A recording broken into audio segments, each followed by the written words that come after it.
there's a lot here, right? There's just a lot here. My favorite Rich Jones song of all time is on here. So, um, Which that I was looking at the show notes, and that is thrilling. And yeah, that song is, there is levels. yeah. I played it for my family, and I was like, "Everybody quiet! This is amazing." And everybody's like, "Is like I don't think the levels really sank in. I think they were just like, oh yeah, this is great. We're cool." Like it wasn't, and I was like, no, dude, this is everything. Like my parents are from Berkeley, right? Like I was raised, like what was my? I remember in high school, I went over to my friend's house. They were watching Dog Day Afternoon for the first time. They were all fucked up Right. about it, right? And I was like, oh, I watched this as a kid. Like we grew up on this, you know?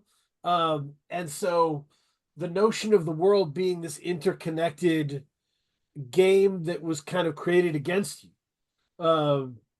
and the death all around you as a result of it, and just living with that, like it's just the best. That song is the best explanation of the paranoia that is always in my head. Yeah. Yeah. Well, it's also, that one, I sat on that beat for so long because it's just such a cool beat. Like I'm like I can't just do some mid on this. Like I need to like feel this out. And when it was time to do it, I was like, okay, let's do this. And for that one, I yeah, it's related to how do you sleep at night in the sense of like the song ultimately in so many words is about death and our subtle complicity in that, in terms of whether that's looking the other way when empire does it or when the cop down the street does it, and how we're all paying for that. Like literally the line, we paid for that. I paid for that bomb to destroy that kid's school in Gaza yesterday. I paid for that guy to kill this man or woman or person in my city a month ago in some capacity, whether that's literally the dollar or just my money in that being in that pool. And how, yeah, I don't know. How do you feel good about that? You can't. And but that's also why I called it Murmurs, because it's always in the background. And that's kind of in some ways like if you do want to survive in this world, you kind of have to put the things that aren't directly in front of you somewhat to the back burner, or like in a certain sense, like in a way where it allows you to at least somewhat function. And in some ways, I don't even, I mean, and granted, that's for your own survival, but then you're also looking the other way on a lot of shit too. So it's, yeah, it's a song. I remember I was breaking it down for a friend a couple of days ago because he was like, I love that song, man. That's just, it just really gets me going. I was like, do you know what it's about? He's like, Go, tell it's me. awesome. You It's a know, workout and jam. well, it was funny because like when because he it was the it was because I pointed out the line, a fee that can't be paid with cash, only by flesh and ash, and that's my debt too. Mhm. And he's like, yeah, okay, now that you say that, I hear that line and it makes sense. I think another line that's related to this is off of Joyride, when I say I hope our children show no forgiveness when they tell our story. Because as a Mm. history major, that was one thing that they would, that we would talk about is, do we judge people from the past through the lens of today? Like Abraham Lincoln's a great man, but he went to minstrel shows, or like was, Right. possibly most likely racist, right? Is he Yep. still a great man, even if those were things he participated in? Because by today's standards, he's a piece of shit for that. Right. And Right. by those standards back then, also a piece of shit. But Right. He also lied to yeah, lots of people, right? He went yeah, down south, told them it'd be fine. He went up north, told them it'd change. Yeah. it's all sorts of skullduggery. It's just, yeah. So I think it's it's coming to a certain level of acceptance or peace with, you know whatever we're doing probably isn't enough, and if someone wants to judge me for not doing enough, they're probably right to, and I have to be okay with that. I think a lot Right. about karma right now, and something that helps me, I don't want to say sleep soundly at night because that sounds fucked, but like Mhm. something that at least allows me to get to tomorrow is, somebody's going to get revenge for what we're doing today, and I can't be mad at that, and they'd be right to. And I hope in life we can come to a place in the world where we can be more peaceable with each other. Because I mean, like I just think about everything I've seen just the last shit. It's been already, gosh, is that October? So fuck, that's like 11, 10, 11 months, man. And Yeah. you just see people that have the same dreams as I do, or people like us do, and they're just trying to live their lives, but meanwhile they can't because Right. of what's happening. And I just, yeah, I don't know. I think, you know what? Someday somebody's gonna put us in that position, whether that's me or my future generation, and they're going to be like, why is someone doing this to me? And someone asked that question 100 years prior. Why is someone doing this to me? And the answer will be, well, they're doing it because we did it to them, which again, that's a cycle. You have to find a way to cut that. So I don't wish that. I don't want that to be the world. Hey, if we somehow find a way to get the magic bullet for peace, load it up, let's go. But, Right. I don't know. These are some of the things that I kind of was dealing with, especially because like, given what's happening, it feels kind of trivial sometimes to make art and to perform shit on tour with Prem and Castro. I remember we had a day where I'd read something horrific that morning in bed, and we get in the car and they could tell I was tight and was feeling just not good, and they were like, what's up, man? And I was like, I gotta be real with you, man, I'm not fucking feeling it today.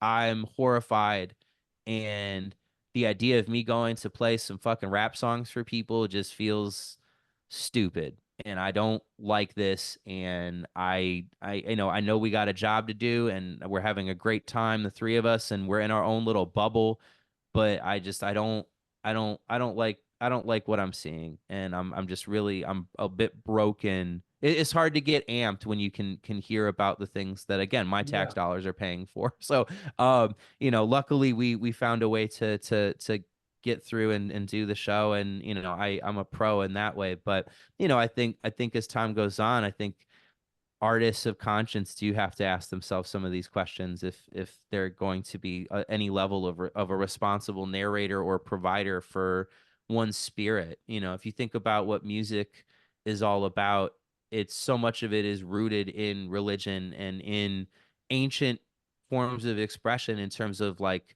just sending out a message. You know what I mean? Right. And I think we are divorced from that thousands of years after the fact. I don't think we realize that. I think you have to kind of dig a bit or have a conversation to maybe see that. I think like a great example is like, I remember a few years ago I saw some footage of Rolling Loud, and this is when the pandemic was still raging pretty fucking hard. And meanwhile, here's everyone at Rolling Loud, and it's like, okay, what and prior to this, I'm thinking, if we ever get back together to be able to gather in any real capacity safely, what are the reasons that we gather? What are the reasons that we get together? And is it for family? Is it for folly? What is it? And I think in that instance, I'm looking at it and I'm like, okay, so this is worshiping the golden calf. This is supremely just to celebrate consumption Right. and capitalism, and it has nothing to do with the spirit. It has everything to do with just like, look at me. And I think that's something where I don't wish to participate in that. I don't. They throw me a big enough check, maybe I'll change my tune, but we all got bills. But I We all just got mean bills. like, is like a thing. I don't know. I struggle with that, and I think there was a big missed opportunity for us to rethink these sorts of things. And I think instead we've reverted because it's easy. And I get it, man. Doing what's easiest is literally easiest. Changing Sucks. things is fucking hard. It's frustrating. At a certain point, people are like, fuck this. It's like anyone that like woke up a few years ago and was like, wait a second, man, like maybe what's happening in our country is bad. And then now they've just gone back to bed because it's like, well, that was bad. And, but, I have to live my life. And, Well, so I and think, that's been to jump in. That's been my struggle on the side of like if you have the murmurs like paranoia in your head all the time and have for a long time, and you bump into somebody who is just now realizing that the world is like this, right? They're just now like, holy shit, it's not an isolated incident, it's a whole thing, right? Um, and they're really bummed out. Like, I struggle for empathy because I'm like, where the fuck did you think you were living? Yeah. What Well, did you think this was? I think yeah, I don't know. In those instances, I just try to like, at the very least, try to find some modicum of kindness to share with them, just Yeah, to be like, okay, it's okay. Well, you're here now. Come on. But you're right. I think for some people, it's well, what the fuck you thought it was becomes more pointed when they go back to sleep. When right. they're like, oh, I now, yeah, I, whoa, I'm so down. Well, anyways, it's bad, and that's the sort of thing where it's like, for me, I know this isn't the answer, but my answer for myself in a daily capacity is I really just try to be like kind to people, strangers, friends. Like that's my contribution here, Yeah, is fostering spaces where people can be dealt with in gentle, kind ways, and extending that to as many people as is humanly possible, whether that's just in like passing or in a more engaged setting. Because, I think that's not something that's pushed enough, nearly enough, unless it's on some like weird like Instagram meme, like live, laugh, love adjacent sort of agenda, which yeah, ultimately I think, you can see that in a lot of kind of like Instagram, like personal help influencer jargon, where it's like, is this serving you? And it's like, right, right, right. and shit, you could maybe attach that to what I was saying about letting go of things I'm holding on to. But like, that's, for me, it's not in the same vein as that, because it's, I think there's all sorts of shit that I hold on to and will hold on to that doesn't inherently serve me. I think there's all sorts of things where it's not that it's serving you, but by you being present, you're serving something else. That's a more humble take on it, to Yeah, display some because humility. And it's like if you do something for your family that makes them happy and is part of your tradition as a family, even if it's not necessarily that something that you want to engage in. It's like going to church for me at this point. Like I'll go up maybe once or twice a year, maybe go to temple once or twice a year. Um, and I know it's important to the people that care. Maybe when my parents are gone, I don't continue that anymore. You know what I mean? Or maybe when those loved ones are gone, we don't continue it. But for this yeah, moment, I know it matters to them. Now, in that same environment, if there's something bad happening, something toxic happening, I reserve the right to remove myself. It's like going into a scenario and hearing a pastor say something where you're like, well, I'm not Christian, but I don't think that's how Jesus operates. So I think I'm gonna walk myself out. Like when someone says our God is to be envied, I don't that doesn't work for me. If that's how you're talking, that's one of the seven deadly sins also. Like how are we giving an Easter sermon where we're talking about envy? That's strange. right. I say this as I grew up in a mixed faith household, so I've had some interesting experiences on both sides with kind of things that I like and don't like. So I'm still on a never ending journey to figure out where my heart lies in it all. But that this informs some of what I'm talking about today with y'all. Yeah. I've been hearing murmurs, whisper blood and murder all over